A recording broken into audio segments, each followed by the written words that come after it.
Shalom, shalom, amigos e amigas, ouvintes da Kehillat Min Israel. Hoje estudaremos a Parashá, ou seja, a porção da Torá denominada Kitetse. Kitetse é a Parashá de número 49, portanto, a 49ª do ano de 5.784. Essa porção da Torá, essa Parashá, se inicia em Devarim, Deuteronômio, capítulo 21, verso 10, e termina no capítulo 25, verso 19. O versículo-chave para a compreensão da Parashá Kitetse se encontra em Devarim, Deuteronômio, capítulo 25, verso 17, e vai até o 19, onde lemos o seguinte: Lembra-te do que te fez Amaleque no caminho, quando vocês saíram do Egito, e como Amaleque te saiu ao encontro no caminho, e como Amaleque feriu na retaguarda todos os fracos que iam após ti, estando tu cansado e afadigado. E Amaleque não temeu a Deus. Será, pois, então que, quando o Eterno teu Deus tiver dado descanso de todos os teus inimigos em redor, na terra que o Eterno Senhor teu Deus te dá por herança para possuí-la, apagarás então a memória de Amaleque de debaixo do céu. Não te esquecerás. Seguindo o nosso estudo, sem mais demoras, direto ao ponto, o que está acontecendo? Qual o resumo da Parashá Kitetse? O nome da Parashá Kitetse significa quando você sair, e é encontrado em Devarim, Deuteronômio capítulo 21, verso 10. 74 dos 613 mandamentos da Torá, da lei divina, estão na Parashá Kitetse. Entre os mandamentos estão os direitos de herança do primogênito, leis sobre sepultamento e a dignidade dos mortos, leis sobre a devolução de um objeto perdido, o mandamento da expulsão do ninho da mãe pássaro antes de levar os seus filhotes, e o dever de erguer uma cerca de segurança ao redor do telhado da casa, conhecida aqui no Brasil como parapeito. E também temos as várias formas de Kilaim, que são leis específicas sobre a proibição de certas misturas, como, por exemplo, é proibido plantar duas espécies diferentes de sementes juntas, e também não se pode misturar animais, ou seja, é proibido cruzar duas espécies diferentes de animais, o que inclui tanto a reprodução quanto o trabalho em conjunto. E no caso das sementes, por exemplo, não se pode plantar trigo e cevada no mesmo campo. E também é proibido a mistura de tecidos, é proibido usar roupas feitas de uma mistura de lã e linho, conhecida como shatnez. A Parashá Kitetse também inclui leis que regem a pureza do acampamento militar, leis sobre a proibição de entregar um escravo fugitivo, leis sobre o dever de pagar um trabalhador em dia e permitir que qualquer um que trabalhe para você, seja homem ou animal, coma no trabalho. Temos também leis sobre o tratamento adequado de um devedor e a proibição de cobrar juros sobre um empréstimo. Leis sobre o divórcio, das quais também derivam muitas das leis sobre o casamento. Encontramos também a penalidade de 39 chibatadas pela transgressão de uma proibição da lei divina. Encontramos também os procedimentos para o ibum, que é o caso onde o irmão de um homem falecido é obrigado a se casar com a viúva deste, com o intuito de continuar a linhagem do falecido, caso este não tivesse filhos, garantindo assim a proteção para a viúva, conhecido também aqui como casamento levirato. Encontramos também nesta paraxá a halitza, que significa tirar o sapato, no caso de o cunhado não querer se casar com ela. A Parashá Kitetse se encerra com a proibição de lembrar o que Amaleque fez ao povo do Eterno na estrada quando eles saíram do Egito. Vamos agora, amigos, após essa introdução, à primeira parte do nosso estudo, cujo título é Quem é Amaleque? Porém, antes de nós mergulharmos nas profundidades da Parashá Kitetse, precisamos explicar as bases criacionais do homem e do mundo. Por que o mundo funciona da maneira que funciona? Acontece que o Eterno, o Deus de Israel, estabelece desde a primeira porção da Torá, desde a primeira Parashá, e também estabelece nas demais literaturas hebraicas e textos rabínicos subsequentes, os pilares e as colunas da criação. Isto é, de acordo com o Midrash, antes de criar o universo, o Eterno construiu 7 conceitos que permeiam toda a Bíblia, toda a Escritura. E o que seria o Midrash? O Midrash é o gênero literário, é o esforço programático do povo de Israel, que procura explicar as profundidades da escritura da Bíblia através de parábolas e alegorias. Então, de acordo com o Midrash, o primeiro destes 7 conceitos é a Torá, ou seja, a lei divina. Afinal, o mundo foi criado somente com o propósito de estudar a Torá, ou seja, a lei divina, e cumprir os seus ditames. O segundo conceito é a Teshuvá. A Teshuvá é o retorno ao Eterno, o arrependimento, a conversão genuína. A Teshuvá foi concebida para manter a existência do mundo. Afinal, o mundo sem Teshuvá pereceria inevitavelmente aos olhos do juízo do Eterno. O terceiro conceito é o Gan Eden. O Gan Eden foi concebido a fim de assegurar um benefício para todos os íntegros, os justos, os tzadikim. O quarto conceito é o Gehinnom, que é o local de sofrimento e penitência, vulgarmente conhecido como inferno. O Guerrinon, o local de penitência, o inferno, foi concebido a fim de dar castigo ao malvado. O quinto conceito é o Kisser HaKavod, que é o trono de glória. O trono de glória foi concebido antes do universo, a fim de manifestar toda a Kavod, ou seja, toda a glória do Eterno. O sexto conceito é o Beit HaMikdash, ou seja, o Beit HaMikdash é o lugar onde a Shekinah, ou seja, a divina presença, repousava de maneira permanente. Portanto, o conceito de Beit HaMikdash, que é a casa do definido templo específico, foi concebido como uma condição para a criação. E o sétimo e último conceito é o nome do Mashiach. O objetivo final da humanidade é chegar aos dias do Mashiach. E esta época é conhecida como a Era Messiânica e também como Olam Rabá, ou seja, o mundo vindouro. Assim sendo, o nome do Mashiach deveria ser estabelecido antes da iniciação de todas as coisas, conforme está registrado em Mishlei Provérbios capítulo 8, ou seja, o nome do Messias deveria ser formulado antes mesmo da iniciação de todas as coisas. A referência deste padrão, destes conceitos, está na literatura El Midrash Edisser e também está presente nos comentários Porque Deus Criou a Luz, na página 5 do Humash Gutnick da editora Mayanot. Basta você jogar no Google Humash Gutnick da editora Mayanot, que você vai ver um comentário de 5 partes. E este comentário que acabamos de ler estará no primeiro livro que comenta sobre o livro de Bereshit, ou seja, o livro de Gênesis. E estas 7 criações, estes 7 conceitos em particular, são vitais para a humanidade, portanto foram concebidos antes da criação de todas as coisas.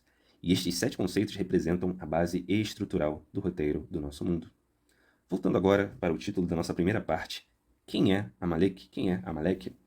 Vamos a um artigo do site do Chabad, escrito pelo rabino Aaron Moss. Amalek foi uma antiga nação do Oriente Médio que tinha um ódio inato por Israel. Os amalequitas aproveitavam qualquer e toda oportunidade para atacar o povo do Eterno, sem qualquer motivo. Não houve uma disputa por terra ou provocação que causasse este ódio. Este ódio era uma necessidade patológica intrínseca de destruir o povo de Deus.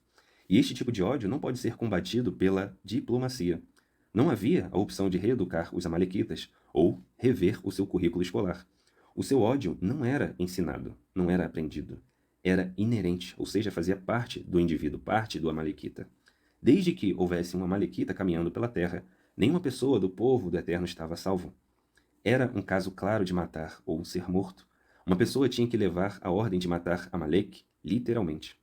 Afinal, sua vida dependia disso. Com o tempo, a nação amalequita assimilou-se aos povos ao seu redor, e o seu ódio inato tornou-se diluído à medida que a sua identidade nacional se dissolvia, e a ordem de matá-los tornou-se impossível de cumprir. E isso não foi um acidente ou destino. O Eterno, que escreveu a Torá, ou seja, a lei divina, também é o autor da história. E ele, o Eterno, decidiu que tinha chegado a hora de este comando não ser mais aplicado no sentido literal. Era o tempo do povo do Eterno seguir em frente. Porém, isso não significou que Amalek desapareceu. Amalek está vivo e bem nos dias de hoje, embora de uma forma diferente. Não sendo mais uma nação estrangeira, o Amalek de hoje também é um inimigo interno. Cada um de nós tem um amalequita espreitando dentro de si. O Amalek interior é o cinismo profano. As pequenas vozes e sugestões dentro de cada um de nós que desprezam e atacam a verdade e a bondade. Amalek é a nossa tendência irracional de zombar das pessoas que agem moralmente, ou seja, zombar das pessoas que fazem o correto. Amalek é o ato de sermos cínicos quando vemos o altruísmo. Amalek é o ato de duvidar da sinceridade dos outros. Estes são os amalequitas de hoje, e eles lutam uma guerra letal contra a nossa alma, ou seja, contra os nossos níveis de consciência. E se formos descuidados, o cinismo pode matar toda tentativa nossa de melhorarmos e lançar por terra todo o movimento, todo o esforço que fizermos no sentido de refinar o nosso caráter e expressar os nossos níveis de consciência. Fazendo uma pequena pausa, será que existe essa referência nas Escrituras? Sim. As Escrituras nos contam que uma pequena dose de fermento pode levedar toda a massa. E também, Kohelet Eclesiastes nos conta que a mosca morta, ela produz um mau cheiro e ela estraga todo o perfume. E assim, a insensatez pesa mais do que a sabedoria e a honra. Continuando o texto. Existe apenas uma resposta eficaz aos ataques de Amalek, que é a aniquilação. Não contra-argumente, pois isso não funciona. O poder do cinismo, o grande trunfo do cínico, é ser irracional. O mais inspirador, elevado e profundo momento de despertar espiritual, de despertar transcendental, de despertar dos níveis de consciência, podem ser destruídos em um só instante através das iniciativas sarcásticas de Amalek. Os argumentos mais lógicos e profundos podem ser rechaçados com suas respostas rápidas. Cai na real, ou você está brincando? Ou então, ei, você se acha grande coisa? Consideremos o seguinte: não há resposta para certos tipos de baixaria. Nós não conseguimos lutar contra o cinismo usando a razão. Devemos apenas nos livrar dele, sem diálogo, sem compromisso. Apague-o, ou seja, apague Amalek da face da sua alma, dos seus níveis de consciência. Da próxima vez que o seu cinismo amalequita levantar a sua cabeça feia, esmague-a, derrote-o com as armas dele, ou seja, faça coisas boas sem nenhum motivo. Seja bom sem explicação. Ame o seu próximo irracionalmente. Seja o herói da sua batalha interior. Liberte os seus níveis de consciência escravizados pelo pecado, pelo Hatat. Acabe com um Amalequita hoje. Este foi o texto, as reflexões trazidas pelo Rabino Aaron Mos a respeito da natureza de Amalek. E esta reflexão nos leva à segunda parte do nosso estudo, cujo título é As Leis que Regulam o Aparente Caos. Nessa segunda parte do nosso estudo da Parashá Ki Tetzei, vamos aos comentários do livro A Torá de Moisés, que é um Humash, ou seja, uma edição da Torá da editora Sefer. O comentário em questão está na página 558, e esta página contém os comentários sobre Devarim, Deuteronômio capítulo 21, verso 10. Aliás, página 566, comentário sobre Devarim, Deuteronômio capítulo 21, verso 10. Quando saíres à guerra contra os teus inimigos. A Torá nos impõe, ou seja, a lei divina nos impõe prescrições referentes à guerra. Existem doutrinas que impedem a guerra aos seus crentes, e existem os que pretendem permanecer absolutamente neutros e passivos diante de todo combate, mas não conseguem. Ao contrário, cairão, aliás, na mão dos inimigos. E por esta razão, a Torá determina o dever da autodefesa e da luta pelos nossos direitos. É triste ter de recorrer à guerra e ao derramamento de sangue, mas há momentos em que essa é a única alternativa, e tem de ser feito. A Torá não quer de modo algum negar esta realidade, mas quando a guerra é necessária, deve-se legislar até sobre ela. A tática do avestruz que esconde a cabeça é indigna, e se a guerra for necessária, submeter-se-á aos seus mandamentos, ou seja, aos mandamentos da Torá da lei divina. No caso de guerra, onde todos os maiores sentimentos humanos são sufocados, a lei de Moisés impõe prescrições porque, até mesmo na guerra, não se pode perder a consciência do bem. Em primeiro lugar, a Torá, a lei divina, ordena oferecer a Shalom ao povo inimigo, conforme consta em Deuteronômio Devarim, capítulo 20, verso 10. E mais adiante, no versículo 19, proíbe-se a destruição das árvores frutíferas ao redor da cidade sitiada, pois a guerra não deve significar de maneira nenhuma a destruição. E os primeiros versículos desta paraxá tratam das leis relativas aos direitos dos vencedores israelitas sobre as mulheres cativas. O ideal máximo da Torá da lei divina é a Shalom, a paz. Assim diziam os nossos profetas em suas prédicas. Não levantará povo contra povo a espada, e não ensinarão mais a guerra, conforme consta em Miqueias, capítulo 4, verso 3. A Torá sabe, a lei divina sabe, como é triste ter de recorrer à guerra e derramar sangue, mas, às vezes, esta é a única alternativa. Mas, se a guerra é necessária, mesmo nela devem vigorar as leis humanas. Ou seja, o que aprendemos com esse comentário? Aprendemos que, eventualmente, guerras surgirão. A humanidade não viverá só de guerras, mas, eventualmente, guerras surgirão. Uma característica do Olam Hazé, ou seja, do mundo presente, é a destruição causada pelos ímpios, pelos maus, pelos perversos, pelos pecadores. Mas os eleitos, os filhos da luz, não podem se corromper alegando que o mundo é mau por causa disso, que as pessoas são maus, que os empregos são ruins, que a política não presta, etc, etc. Vamos observar na Torá, na lei divina, na Bíblia, os padrões jurídicos a respeito dessa questão. O primeiro está em Êxodo, Shemot, capítulo 22, verso 2. Se um ladrão for encontrado arrombando uma casa e for golpeado e morrer, quem o golpeou não será culpado de sangue. Mas se isso acontecer depois do nascer do sol, ou seja, se o sol brilhar sobre ele, haverá culpa de sangue. E o que a Torá quer nos contar a respeito dessa situação? O cenário descrito mostra duas situações distintas, que são contextualizadas em diferentes momentos do dia. Observe que a culpa vai entrando à medida que o sol vai aparecendo. O sol simboliza a capacidade de enxergar as coisas de maneira mais clara. Ou seja, à medida que enxergamos as coisas de maneira mais clara, devemos evitar as medidas mais contundentes, obviamente, quando possível. Próximo texto, Neemias, capítulo 4, verso 14. E olhei, levantei-me e disse aos nobres, aos magistrados e ao resto do povo: Não os temais, lembrai-vos do Eterno, o Senhor, grande e terrível, e pelejai pelos vossos irmãos, pelos vossos filhos, pelas vossas filhas, pelas vossas mulheres e pelas vossas casas. Próximo texto, Provérbios, capítulo 30, verso 33, ou seja, Mishlei, capítulo 30, verso 33. Certamente o bater do leite produz manteiga, e o torcer do nariz produz sangue. Assim, o forçar da ira produz contenda. Luke, capítulo 22, verso 36. Disse-lhes, pois, agora, quem tem bolsa, tome-a, como também o alforje, e quem não tem espada, venda a sua capa e compre uma. Estas palavras são do Mashiach Yeshua. Surge então a pergunta, por que espadas? Por que o Mashiach Yeshua cita armas? Precisamos contextualizar este versículo para que o entendimento sobre o quadro geral seja montado. Há uma tendência histórica de se diluir e ressignificar as terríveis situações que aconteciam ali no primeiro século, durante a ocupação romana. Que situações eram essas? Massacres diários, escravidão, estupros, recolhimento de tributos, conflitos que resultavam em pessoas que preferiram se matar do que se entregar a Roma. Ou seja, existia ali um quadro de terríveis tensões políticas e bélicas, e também sociais, obviamente sociais. Era uma questão pontual? Não. Era 24 horas por dia.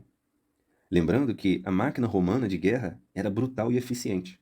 E, acima de tudo, muito custosa. O soldo, o pagamento dos soldados das legiões romanas, era diário. E, além disso, existiam fortificações, muralhas, acampamentos militares. Existiam campanhas militares longas e complexas, que custavam enormes quantias de dinheiro e recursos. Em outras palavras, Roma não era um benfeitor, uma administração benevolente para Israel ou para Yehudá, para Judá. Roma não colocava na crux romana, ou seja, na estaca de execução, pessoas ruins. Eles penduravam na estaca de execução os dissidentes, ou seja, os inimigos políticos, pessoas que eram contra a atuação e a permanência do Império Romano nas terras de Israel. Não existem ladrões na cruz, na estaca de execução, na crux. Existem pessoas que fizeram algo que o Império considerou um ataque, como, por exemplo, saquear acampamentos militares romanos. Só morria na crux, só morria na estaca de execução, quem tinha de servir como exemplo, aqueles que eram considerados inimigos do Império. Morrer na crux era isso, uma propaganda, que, em outras palavras, dizia: não se voltem, não se rebelem contra o Império Romano. Eis aí o preço de se rebelar contra o Império Romano. Por isso que é registrado que acima da estaca de execução do Mashiach estava o registro em 3 línguas, para se ter certeza que a mensagem seria passada. E qual era o crime? Crime de sedição. Crime de levante contra o Império Romano. E conhecer este background histórico é fundamental. Afinal, é com esse conhecimento que começamos a entender inúmeras falácias, interpolações nos textos, ressignificação de personagens, inserção de ideias idólatras, helênicas. Começamos a entender a narração de fatos que nunca aconteceram e que só existem para aliviar e maquiar a imagem do sistema religioso de Roma. De lá para cá, 2000 anos depois, na visão de muitas pessoas e instituições, o Mashiach Yeshua passou de um nacionalista fervoroso para um hippie, paz e amor, digno da lama na qual terminou Woodstock. O Mashiach Yeshua foi ressignificado através dos anos e esvaziado de sua missão, esvaziado dos seus interesses nacionais. A alta crítica textual, ou seja, os acadêmicos que estudam o assunto de maneira minuciosa, recebem como fantasia textos que tentam aliviar a barra de Roma, como, por exemplo, textos que tentam montar uma benevolência na figura de Pôncio Pilatos, que, conforme relatado em Lucas, capítulo 13, verso 1, Pilatos mandou matar pessoas e misturou o sangue destas pessoas nas elevações, nas postagens que elas faziam para o Eterno. E isso, sim, é uma visão consistente, congruente com a reputação de Pilatos, conhecido como um governador brutal e impiedoso. E essa movimentação, essa estratégia de maquiar a verdade, é o que a Bessorá, ou seja, a Boa Nova, os Ketuvim Netzarim, os escritos nazarenos, caracterizam como operação do engano, que é enviada pelo próprio Eterno, para criar uma divisão clara entre os que buscam a verdade e os que proferem a injustiça. O texto de referência está na carta de Shaul HaShaliach aos nazarenos, aos Netzarim de Tessalônica, ou seja, Tessalonicenses, capítulo 2, verso 1. Capítulo 2, verso 11. Paulo, o emissário, diz o seguinte: e por isso Deus lhes enviará a operação do erro, para que creiam a mentira. Estes fatos, amigos, nos levam à terceira parte do nosso estudo, cujo título é Conhecendo a Verdade. Duas coisas caracterizam a verdade: a busca pelos fatos e a manutenção destes fatos. Isso significa dizer que, depois que nós entendemos e aprendemos certas questões, não podemos abrir mão ou esquecer daquilo que chegou até nós. Vamos agora ler nas Escrituras a referência deste comportamento adequado. O primeiro texto está em Mishlei Provérbios, capítulo 4, verso 7, onde lemos: a sabedoria é a coisa principal. Adquire, pois, a sabedoria. Sim, com tudo o que possuis, adquire o entendimento. Próximo texto, Provérbios, Mishlei, capítulo 2, verso 6. Porque o Eterno dá a sabedoria, e da sua boca procedem o conhecimento e o entendimento. Próximo texto, Yaakov, Tiago, Ar Yeshua, Yaakov, Ar Yeshua, Yaakov, irmão de Yeshua, capítulo 1, verso 5. E se algum de vós tem falta de sabedoria, peça a Deus, que a todos dá liberalmente, e não censura, e ser-lhe-á dada. Próximo texto, Matitiahu, Mateus, capítulo 7, verso 24. E todo aquele, pois, que ouve estas minhas palavras e as pratica e as coloca em prática, serão comparados a um homem prudente que edificou a sua casa sobre a rocha. Considerando a verdade, considerando a temática, considerando a natureza da verdade, considerando a temática da Parashá Kitetse, que significa quando saíres ou quando fores, como nós podemos construir uma casa sobre a rocha? Existe um comentário sobre o Kol Hator que diz o seguinte: com a gradual abertura dos portões do alto e dos portões de baixo, a revelação messiânica se assemelhará à sabedoria do rei Shlomo, ou seja, do rei Salomão, em seus dias. O Kol Hator é uma obra, ou seja, uma literatura, que nasce das percepções de Gaon de Vilna. Essa palavra Gaon é usada para designar um gênio, ou seja, o gênio da cidade de Vilnius, que fica na Lituânia. Esse gênio, esse Gaon de Vilna, ele falava sobre questões a respeito do Mashiach ben Yosef, do Messias, filho de José. E essa obra seguiu sendo editada pelos seus talmidim, pelos seus alunos. Não falava somente sobre o Mashiach ben Yosef, sobre o Messias, filho de José. O Gaon de Vilna, o gênio da cidade de Vilnius, falava também sobre diversas questões. Ainda sobre esta obra, o Kol Hator, existe um comentário desta obra mais recente, separado em 2 volumes, chamado A Doutrina Secreta do Gaon de Vilna. E essa literatura fala de um tikkun tecnológico. O que é um tikkun? Se você acompanha as parashot aqui do nosso podcast, você irá se lembrar que tikkun é o termo para reparação. Originalmente a gente comentou como tikkun olam, que significa reparação do mundo.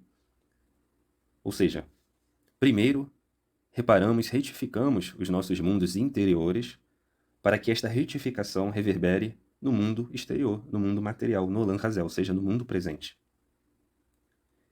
Porém, hoje, no comentário do nosso estudo da Parashá Ki Tetzé, essa literatura, o Kol Hator, fala de um tikkun, ou seja, uma reparação tecnológica. Uma reparação gradativa do uso tecnológico, uma retificação gradativa do uso tecnológico e do nosso conhecimento em favor do Malchut Hashamayim, ou seja, do reino dos céus. O mau uso da tecnologia, às vezes, ofusca os seus benefícios. Mas a verdade é que a cada dia estamos diante de recursos cada vez mais valiosos. Valiosos para quê? Para apressar a redenção. Todos nós, na qualidade de filhos da luz, temos que otimizar e refinar o nosso relacionamento com a tecnologia, que é uma grande fonte de conhecimento e produtividade, de visibilidade e de alcance. Para montarmos estes quebra-cabeças, esse quebra-cabeça, na verdade, e entendermos a questão como um todo, entendermos o quadro geral, entendermos a questão macro e micro, é preciso que a nossa busca pela verdade, que a pesquisa que é feita pelo Filho da Luz, por nós, seja focada, ora em conteúdos rabínicos, conteúdos da Torá, ora em conteúdos acadêmicos, científicos. Caso contrário, faltará ao estudante o repertório para entender o quadro geral. Não podemos esquecer que a busca pelo conhecimento é uma experiência completa. Se certos assuntos são aprendidos pela metade, o resultado pode ser catastrófico. Por exemplo, podemos até aprender a dirigir pela metade. E olhe lá. Mas não podemos, por exemplo, conduzir uma cirurgia plástica ou uma cirurgia cardíaca pela metade. Afinal, se tentarmos fazer uma cirurgia com metade do conhecimento médico necessário que deveríamos ter, o risco de matar o paciente é altíssimo. E no nosso contexto, o paciente é a verdade. Sem o nível de conhecimento adequado, ou nós iremos matar ou desfigurar a verdade. Hasve Shalom, que o Eterno nos livre. E essa reflexão nos leva à quarta parte do nosso estudo, cujo título é Não te esqueças. Assim diz em Devarim, Deuteronômio, capítulo 25, verso 17 ao 19, que é o nosso texto-chave de hoje.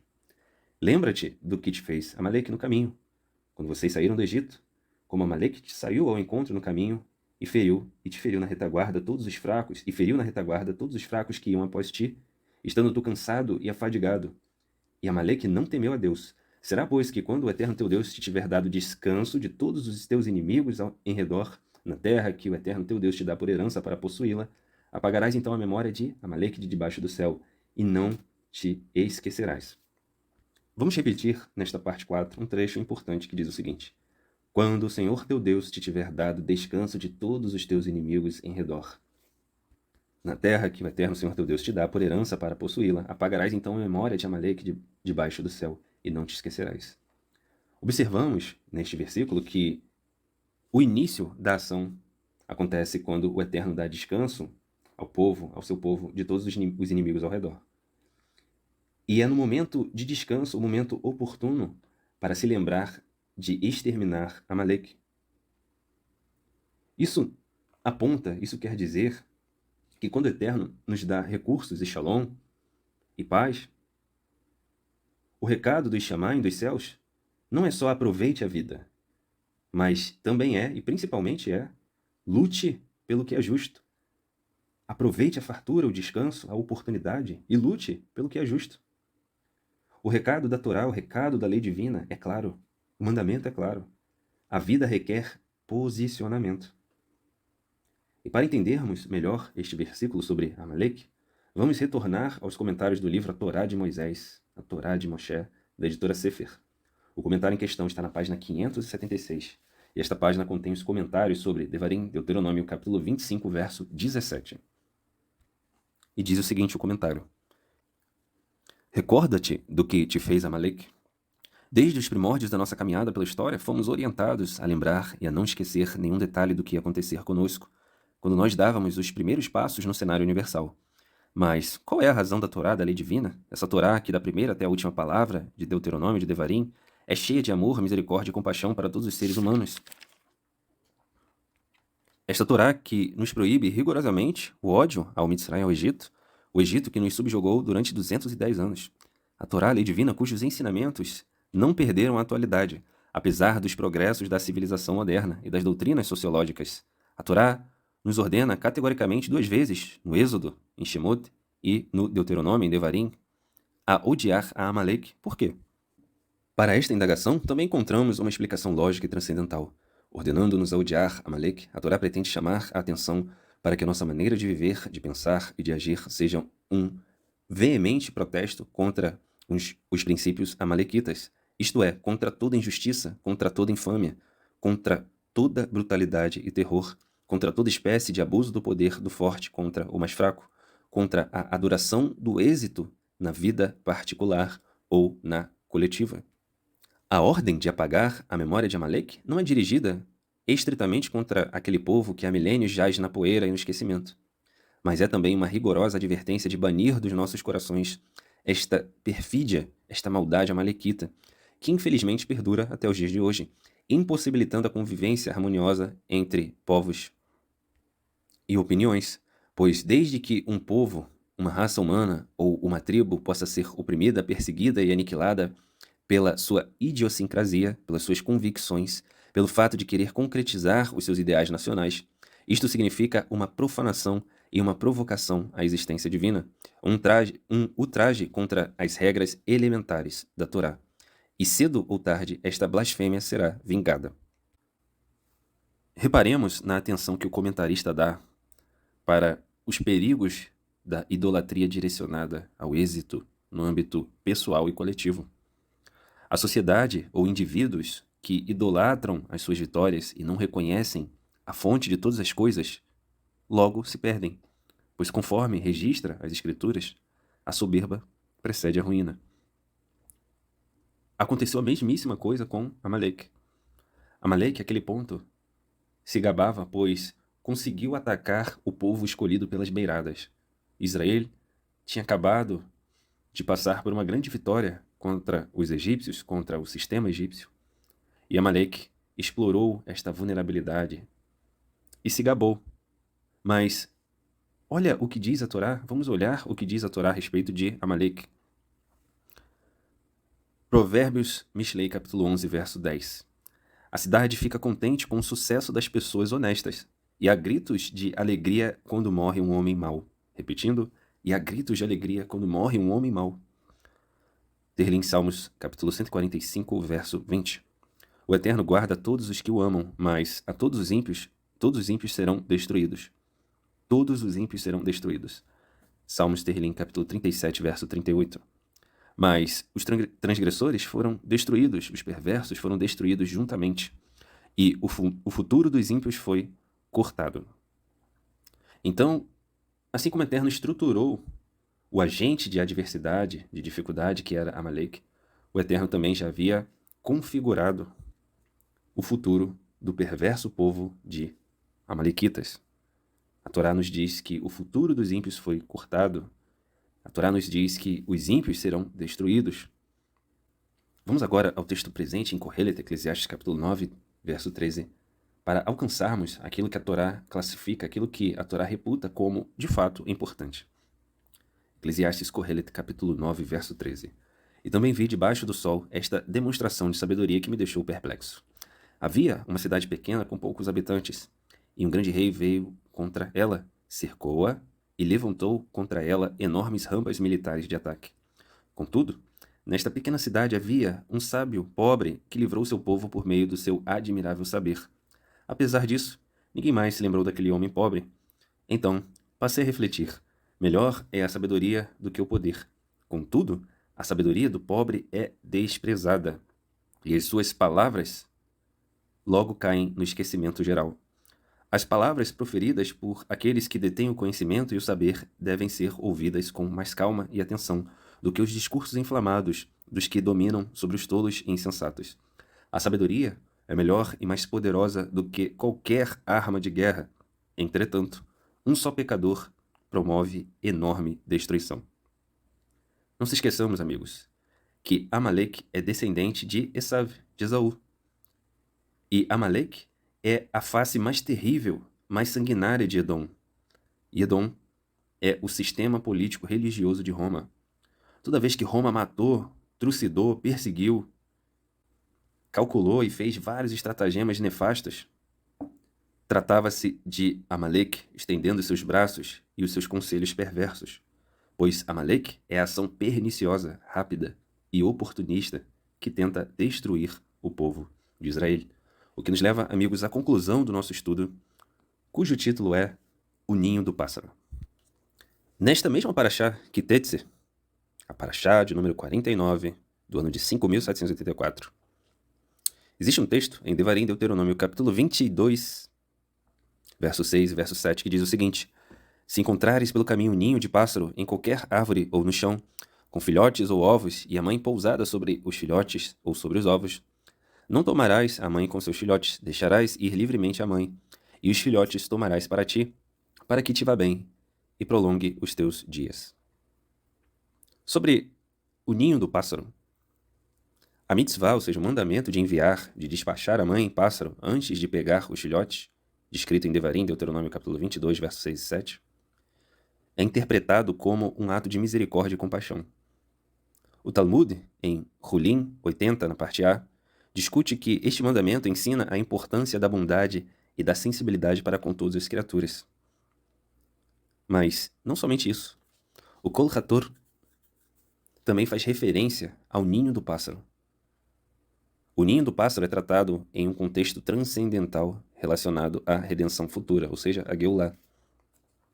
O Kol Hator menciona conceitos como, por exemplo, os 1000 palácios e o Gan Hatzipor, que é o Jardim do Pássaro.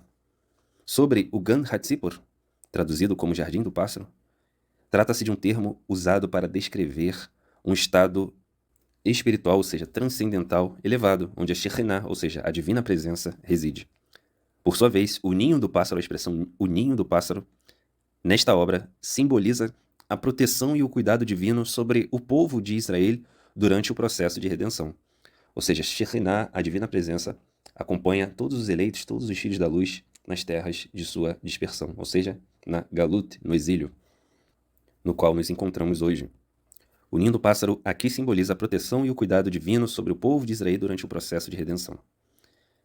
Já os 1000 palácios apontam para um conceito que está relacionado à ideia de múltiplos níveis de transcendentalidade, ou seja, de espiritualidade e de revelação, que serão alcançados durante a redenção, durante a Geulah. O ninho do pássaro é uma metáfora para a Shekhinah, para a divina presença, que se aninha entre estes palácios espirituais, entre estes palácios transcendentais.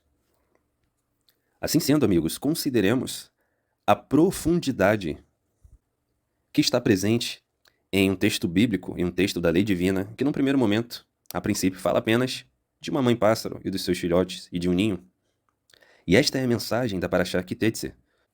Quando nós nos esforçamos na busca da verdade, devemos usar as ferramentas adequadas, no ritmo adequado.